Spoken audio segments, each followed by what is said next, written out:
ఇటీవల బెంగళూరులో జరిగినటువంటి రేవ్ పార్టీకి సంబంధించిన విషయాలు ఒక్కొక్కటి వెలుగులోకి వస్తున్నాయి. హైదరాబాద్కి చెందిన వాసు అనే బిల్డర్ బెంగళూరులోని ఒక ఫామ్ హౌస్లో తన పుట్టినరోజు వేడుకలో భాగంగా ఈ పార్టీని నిర్వహించారు. అయితే ఈ పార్టీలో డ్రగ్స్ భారీ స్థాయిలో వినియోగిస్తున్నారనే విషయం పోలీసులకు తెలియడంతో పోలీసులు ఈ ఫామ్ హౌస్ పై దాడి చేశారు.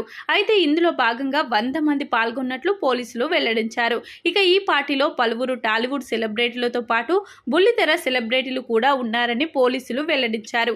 అయితే టాలీవుడ్ సెలబ్రిటీలలో ప్రధానంగా సినీ నటి హేమ పేరు వినిపిస్తుంది. ఇక ఈమెకు పోలీసులు బ్లడ్ శాంపుల్స్ టెస్టుకి కూడా పంపించగా టెస్ట్ కూడా పాజిటివ్ రావడంతో ఈమె డ్రగ్స్ తీసుకున్నారని పోలీసులు వెల్లడించారు. ఇకపోతే విచారణకు రావాలని పోలీసులు తనకు నోటీసులు పంపినప్పటికీ హేమ మాత్రం విచారణకు హాజరు కాలేదు. ఇలా హేమ విచారణకు హాజరు కాకపోవడమే కాకుండా తనని అరెస్టు చేయకూడదు అంటూ ఆంధ్రప్రదేశ్కి సంబంధించినటువంటి కొంతమంది రాజకీయ నాయకులతో తరచూ బెంగళూరు పోలీసులకు ఫోన్లు చేయిస్తూ పోలీసులపై తీవ్ర ఒత్తిడి చేస్తున్నారని తెలుస్తుంది.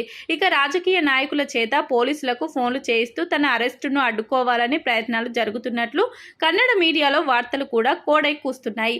మరి ఈ డ్రగ్స్ కేసు విషయంలో హేమ పరిస్థితి ఎటు దారి తీస్తుంది అనేది తెలియాల్సి ఉంది.